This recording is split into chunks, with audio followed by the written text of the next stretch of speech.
So a lot of people are talking about the woman in Minnesota who was killed by ICE agents for being in her SUV and pulling out, and then the agents came out and told her to get out of the car, and she kept going, and almost it looked like it almost she could have almost kind of sort of hit that guy, but she was going so slow, probably wouldn't have done anything unless he stayed there. But yeah, they shot her to death, and a lot of people are showing a lot of opinions about it. But I do want to say I don't think she should have been killed necessarily. But at the same time, if you're in a car and the police tell you to get out, it's probably not a smart idea to just keep going when they're pointing guns at you. You know what I'm saying? That's probably not a smart move, but I don't think she should have been killed either. But the Republicans and Trump are calling her a domestic terrorist and all that, saying she was there to run over people, and liberals are making her sound like that lady at Charlottesville who got killed by that guy and trying to make her a martyr. And I think all of them are full of shit, personally. I think Republicans are full of shit because, like, my main concern with her case is what grounds did they have to detain her? She was an American citizen.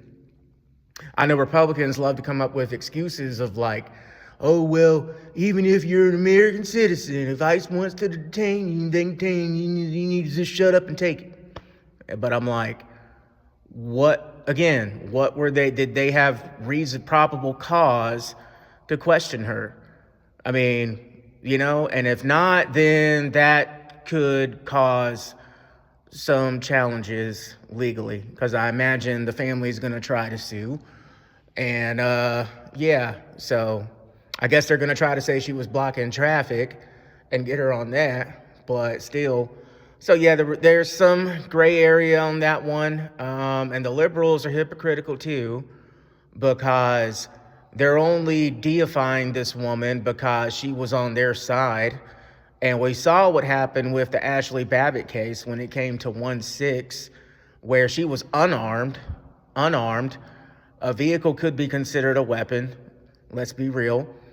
And okay, she jumped through a window. She didn't have a gun in her hand. That police officer did not need to shoot Ashley Babbitt. And the number of so-called progressives I saw go on a Karen rant during the George Floyd BLM stuff of defund the police and all cops are terrible and policing is literally rooted in white supremacy and all that stuff. Like white people were the first society in human history to invent the concept of policing. I mean, it's just intellectually stupid. But anyway, they went on their little rant saying, screw the police. Okay, all right. But then when the police kill someone they don't like, Ashley Babbitt, because she was at 1-6, they're like, she had it coming. Back the blue. We're going to back the blue harder than MAGA on this one. And they totally kissed the ass of these police when it came to Ashley Babbitt. And in my opinion, the police officers were more in the wrong for shooting Ashley Babbitt than the lady in her SUV in Minneapolis recently. That's how I feel about it. So it's tit for tat. And just from my own personal experience, this is a precedent the left has kind of set up, because the right have always kind of sided with law enforcement. But the left is just like, screw the cops one day, but then love the police the other. And Biden increased funding for policing too, and Cop City in Atlanta and all that. But anyway. But no, I do want to talk about the moral hypocrisy, because, like, again, I'm from Raleigh, and I do remember the BLM riots in 2020, and you saw rioters throwing bricks at law enforcement. Literally throwing bricks at law enforcement. And they were told to stand down and not do anything by our mayor, who at the time was Marianne Baldwin. So the cops didn't do anything about it.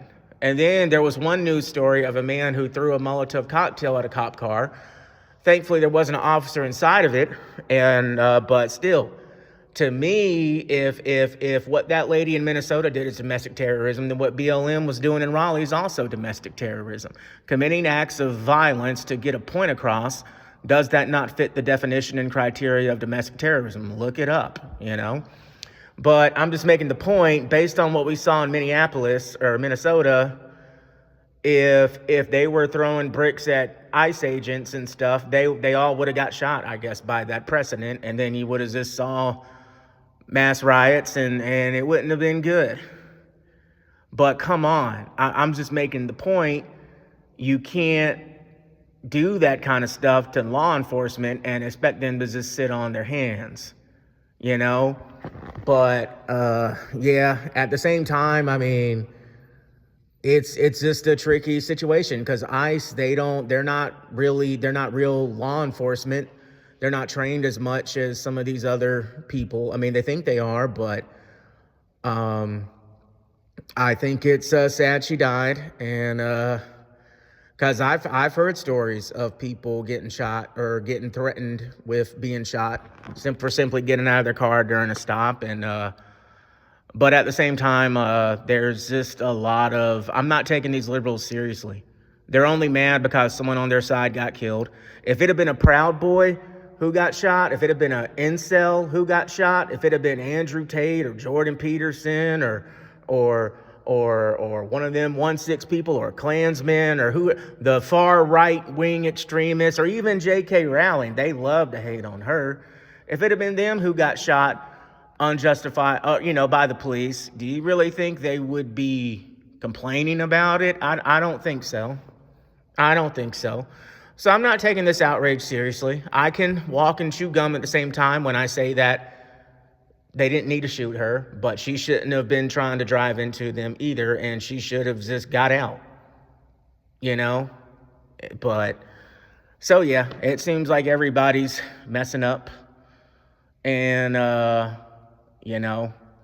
but ain't much I can do about it. But I know what I saw in Raleigh 5 years ago, and people still want to cover it up, and,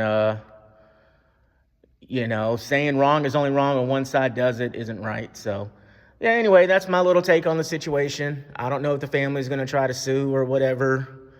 But, yeah, if the cops are telling you to get out, that saying, comply, don't die. And I've been in bad situations with the police before myself, but most of the time I get out of them because I know how to handle myself. But, yeah. All right, y'all be good.